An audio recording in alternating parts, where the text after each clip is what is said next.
డబ్బులు ఇచ్చి కొనాలా? ఈరోజు అతిపెద్ద కుంభకోణం నీది క్లియర్ కేసు, ఇది మద్యం కేసు. ఎంతమంది జైలుకు పోయేసి వచ్చినారు?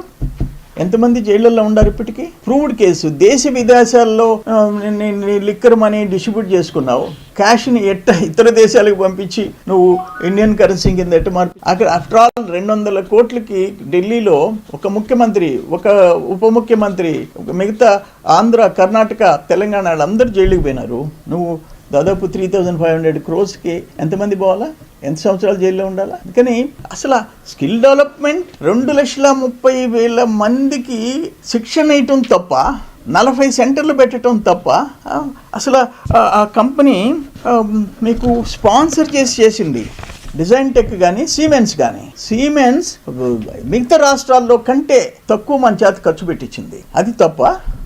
అందుకని ఇవన్నీ దుర్మార్గాలకి నెలవు జగన్మోహన్ రెడ్డి ప్రభుత్వం. దుర్మార్గాలకి, కక్ష సాధింపులకి. రాజశేఖర రెడ్డి టైం నుంచి బాబు గారిని కేసులు పెట్టి విచారణకు పిలిపించారు కదా, ఒక్క కేసు ప్రూవ్ అయిందా? లేదు కదా.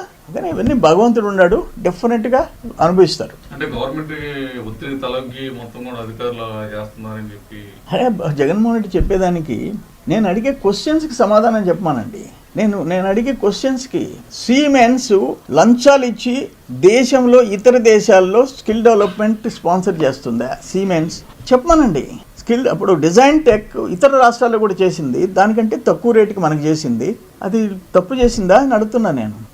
లిక్కర్లో 1419 పాలసీ ఏంటి? ట్రాన్స్పరెంట్, పారదర్శకత. నీ మాదిరిగా డిస్టిలరీస్ అన్ని మీరు హ్యాండ్ ఓవర్ చేసుకున్నారు. SPY Reddy distillery hand over చేసుకున్నారు. ఒకటే మీరు చేసిన పాపాలు. ఆ మద్యం తాగి సచ్చారు 30,000 మంది చావుకి కారణం. ఆల్మోస్ట్ మీరే హత్య చేశారు. లక్షల మంది బెడ్ రిడన్. మీకు ఎవరిచ్చారు హక్కు? మీరు చెప్పింది ఎందుకు తాగాలా? వాళ్ళు సెలెక్ట్ చేసుకుంటారు. తాగటమే మంచిది కాదు.